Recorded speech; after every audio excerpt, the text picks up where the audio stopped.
Assalamualaikum warahmatullahi wabarakatuh. Halo teman-teman, apa kabar semua? Semoga selalu sehat dan baik-baik saja ya.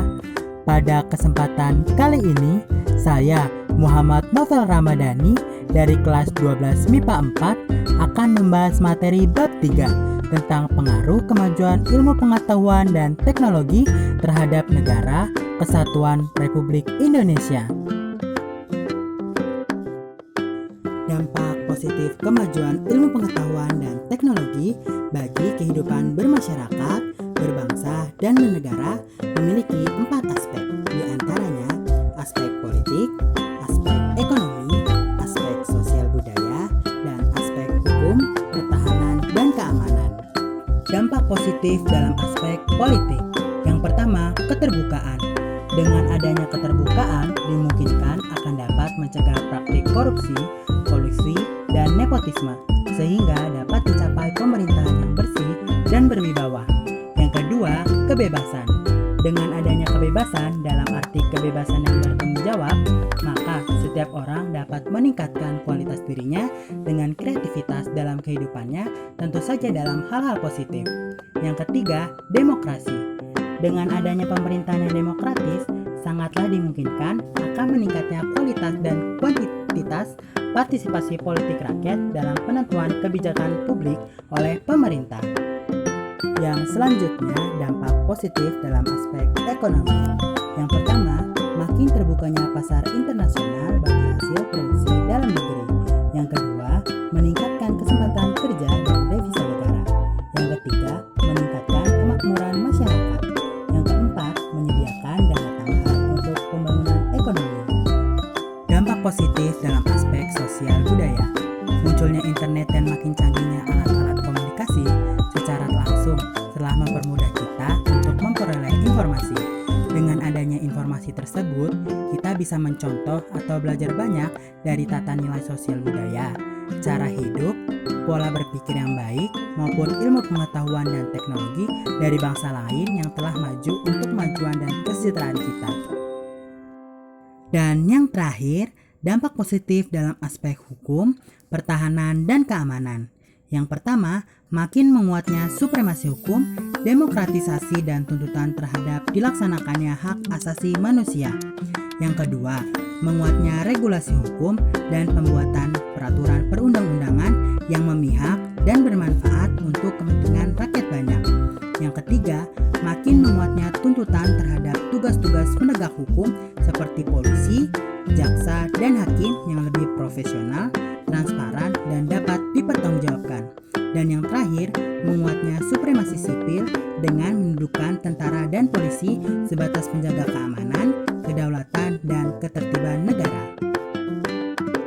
Yang selanjutnya, dampak negatif ilmu pengetahuan dan teknologi bagi kehidupan bermasyarakat, berbangsa, dan bernegara memiliki 4 aspek, yaitu aspek politik, aspek ekonomi, aspek sosial budaya, dan aspek hukum, pertahanan, dan keamanan.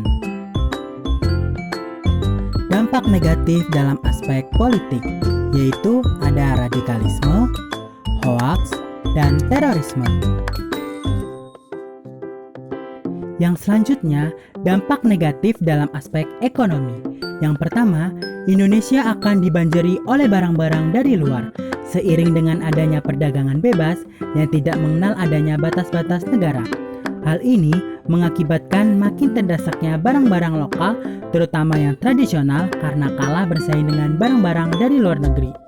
Yang kedua, cepat atau lambat, perekonomian negara kita akan dikuasai oleh pihak asing, seiring dengan makin mudahnya orang asing menanamkan modal di Indonesia, yang pada akhirnya mereka dapat mendikte atau menekan pemerintah atau bangsa kita.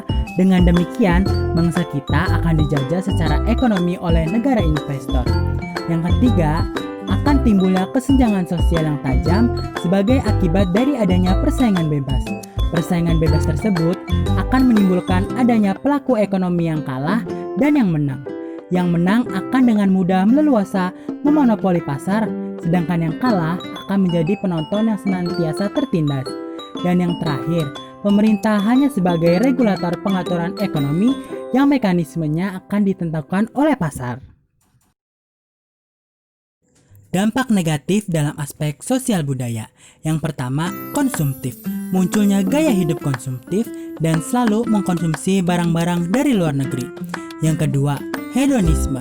Muncullah sifat hedonisme, yaitu kenikmatan pribadi yang dianggap sebagai suatu nilai hidup tertinggi.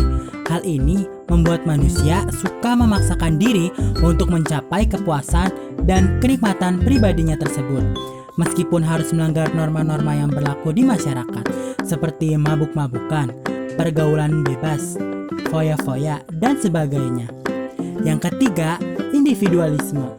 Adanya sikap individualisme, yaitu sikap selalu mementingkan diri sendiri, serta memandang orang lain itu tidak ada dan tidak bermakna. Yang keempat, kesenjangan sosial. Bisa mengakibatkan kesenjangan sosial yang semakin tajam antara yang kaya dan yang miskin. Yang kelima, westernisasi. Munculnya gejala westernisasi, yaitu gaya hidup yang selalu berorientasi kepada budaya barat tanpa diseleksi terlebih dahulu, seperti menerima model pakaian yang biasa dipakai orang-orang barat yang sebenarnya bertentangan dengan nilai dan norma-norma yang berlaku. Misalnya, memakai rok mini, lelaki memakai anting-anting, dan sebagainya. Dan yang terakhir, makin memudarnya semangat gotong royong, solidaritas, kepedulian, dan ketidakkawanan sosial. Dan yang terakhir, dampak negatif dalam aspek hukum, pertahanan, dan keamanan, yaitu anarkisme, hacker, serta pelanggaran batas wilayah. Dan yang selanjutnya yaitu membangun sikap selektif dalam menghadapi berbagai pengaruh kemajuan ilmu pengetahuan dan teknologi. Dalam bidang politik, yang pertama, mengembangkan demokratisasi dalam segala bidang. Yang kedua, mengaktifkan masyarakat sipil dalam arena politik. Yang ketiga, mengadakan reformasi lembaga-lembaga politik agar menjalankan fungsi dan peranannya secara baik dan benar. Yang keempat, memperkuat kepercayaan rakyat dengan cara menegakkan pemerintahan yang bersih dan berwibawa. Yang kelima, menegakkan supremasi hukum. Dan yang terakhir, memperkuat posisi Indonesia dalam kancah politik internasional. Dalam bidang ekonomi, yang pertama, sistem ekonomi dikembangkan untuk memperkuat produksi domestik untuk pasar dalam negeri sehingga memperkuat perekonomian rakyat. Yang kedua, pertanian dijadikan prioritas utama karena mayoritas penduduk Indonesia bermata pencarian sebagai petani. Yang ketiga, industri-industri haruslah menggunakan bahan baku dari dalam negeri sehingga tidak bergantung impor dari luar negeri. Yang keempat, diadakannya perekonomian yang berorientasi pada kesejahteraan rakyat. Artinya, segala sesuatu yang menguasai hajat hidup orang banyak haruslah bersifat murah dan terjangkau. Yang kelima, tidak bergantung pada badan-badan multilateral seperti pada IMF, Bank Dunia, dan WTO.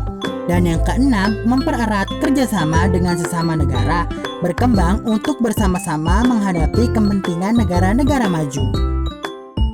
Dan yang terakhir dalam bidang sosial budaya. Yang pertama, terbuka terhadap inovasi dan perubahan. Yang kedua, berorientasi pada masa depan daripada masa lampau. Yang ketiga, dapat memanfaatkan kegunaan iptek. Yang keempat, menghargai pekerjaan sesuai dengan prestasi. Yang kelima, menggunakan potensi lingkungan secara tepat untuk pembangunan berkelanjutan. Dan yang terakhir, menghargai dan menghormati hak-hak asasi manusia. Cukup sekian dari saya, kurang lebihnya mohon maaf. Thank you for watching. Wassalamualaikum warahmatullahi wabarakatuh.